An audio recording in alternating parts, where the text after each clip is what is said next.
and somewhat in DH or something like that. But I mean, they've added so many mechanics and they've tried to make it not overwhelming so that you're not just like G quitting when you can't kill this boss or look Achilleo style.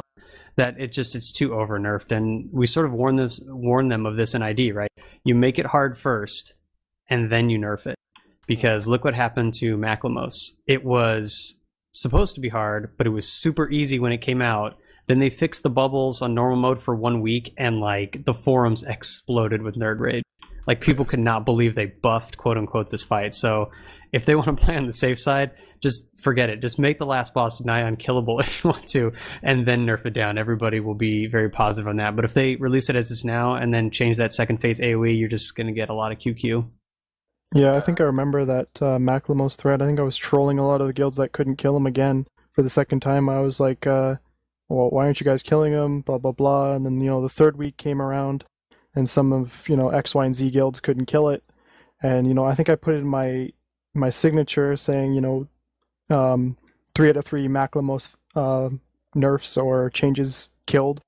How many are you at? Something like that. Yeah, I mean, people don't like buffs. Everyone's fine with a nerf when everyone's fine with nerfing content, and they're just not okay with buffing content. So they should like reverse their warrior class and PvE raid content mentality. So like just undertune all the classes and then give them buffs as time goes on, and then overtune the content and give it nerfs as time goes on. But then again, I don't do the marketing department, so maybe they have marketing data that suggests otherwise. Yeah, the loot is pretty good in that zone, though. I mean, I'll give them that. Like the pre-loot that we saw there, I mean, it's at least rewarding, right? There's a reason to do that, so I'm actually somewhat excited about that.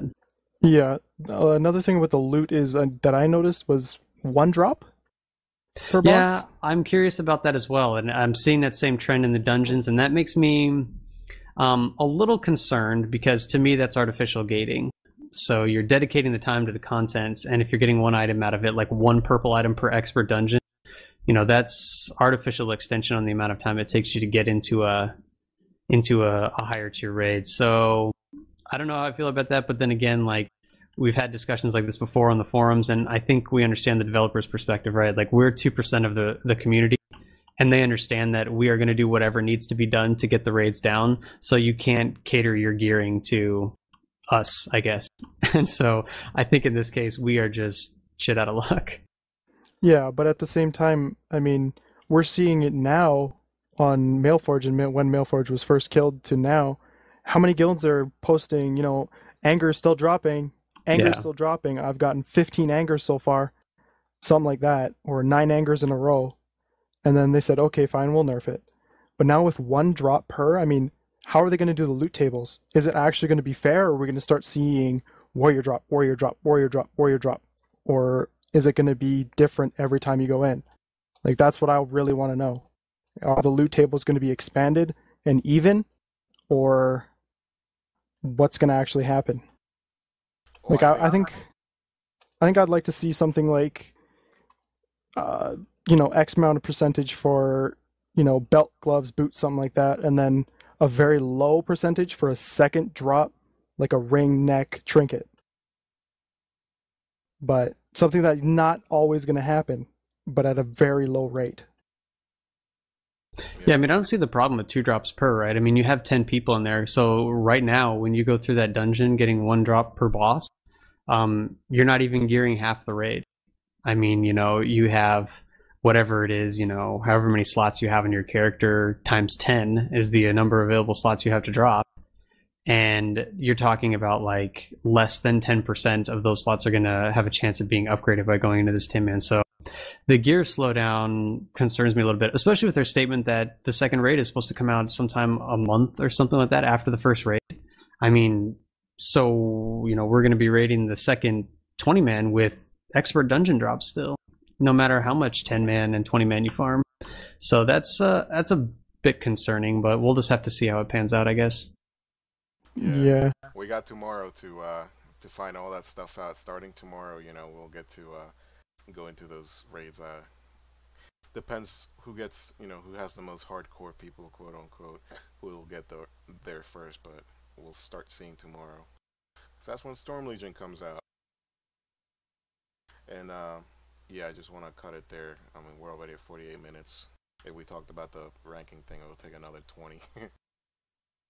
We'll talk about that next episode, I guess. Yeah, I'll cut that out. That's 48 minutes or so. Alright, thanks for Boar and Foon for showing up on late notice, and thanks for everyone tuning in. I'll try and get this uploaded to Podomatic tonight, and it'll be on iTunes and Stitcher soon after. That's it, I think. Yeah. Someone was saying you're quiet in your stream, Intrinsic. I'm sure the stream is bad. Let me stop the recording. I'm sure the stream is bad because there's something Mumble's doing to my voice. Because when I take the recording of Mumble before it does all its bullshit, it's perfectly fine. Like I don't have to mess with the volume at all in the mix. And the mix is recording everything. It's recording you, me, and Boar at the same time. And for some reason, when it goes through to Mumble, it's all low and shit. I don't know what it is. You got a L2 internets, bro. Yep. I just need to learn to not buy Razer products anymore. I just bought a Razer product. No, mouse. The keyboard, my Razer Black Widow, I'm perfectly happy with. Like, this is. Did you get the mechanical? Yeah, the ultimate. Nice. With the backlit. See, I had that one, whatever the one that had the light up on the back keys, and I threw that thing out in like 2 weeks. I broke it. I mean, I do rage a lot and roll my face on the keyboard because remember DOL, so I just like roll it a lot. But that keyboard was really bad. I didn't like that one. The only thing I did break in it was this. I broke one of the space key. It has like two little things to that this little metal thing grabs onto on either end. I broke one of them, but if you press right in the middle, there's like no difference in the pressure. But that was my fault. I was trying to get like a Cheeto out of it or something. I didn't want it to go in the keyboard, so I took it out, and I ended up breaking one of those things. You could not tell that story and sound skinny. That's awesome. I got some Cheetos and shit in my keyboard, so sometimes, man, you know how it is. Sometimes, man, you're on a rush and you want to fucking get on Rift and you just eat by your computer. I don't do it often, but when I do, I spill Cheetos all over my keyboard. And I did break another keyboard that was even more expensive than this one. It was it was like $192 mechanical keyboard. Forget the company. Deck. It was a Deck keyboard.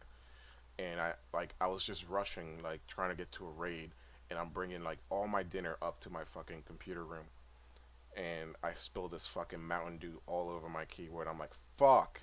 And it was okay for like the first hour, and then the switches started getting sticky because it was drying up all that sugar, and yeah, there goes the keyboard. So you are gonna die on your stream, right? Cheetos, Mountain Dew, like you're gonna die, aren't you? It's gonna be a sad day for NQ. It's gonna be a glorious day. What are you talking about?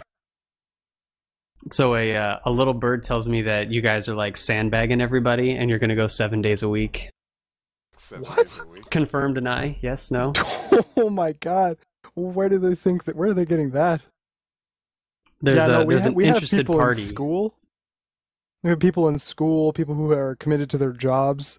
Dude, like, that I don't even think can't commit to Sharakan's that. gonna be raiding with us all the time because he's going to school and he's always doing like class and fucking homework and shit. Yeah, to give everyone a perspective of how we're going to be raiding, we need someone else to level Sharakan, our cleric, one of our clerics, because he doesn't have the time. So, I mean, we're leveling ourselves and then leveling other players just to get, a core in there. I'm sure that Bubbles or Gal would do it because they're more familiar, or Merkel, they're more familiar with the class.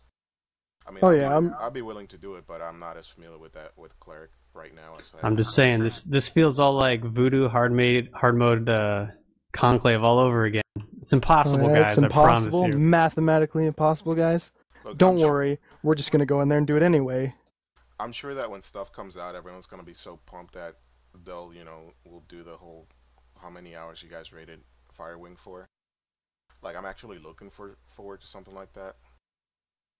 But normally, I don't think it's gonna be crazy. Are you guys gonna raid the first lockout like that Wednesday? I mean, you might make it, but I can't see it be happening. To be honest, with the HP pools and the AoE damage that goes out, I can't see it happening. Because I mean, on that first boss in the 10-man, that AoE, when you step in it, you get hit for like 7-8k a tick a second. Yeah, so I mean, even if you're in raid gear, that shit hurts. Walking in with like half blue quest gear isn't gonna work. I think that first boss is possible if you get like literally perfect play from every single member, like above and beyond.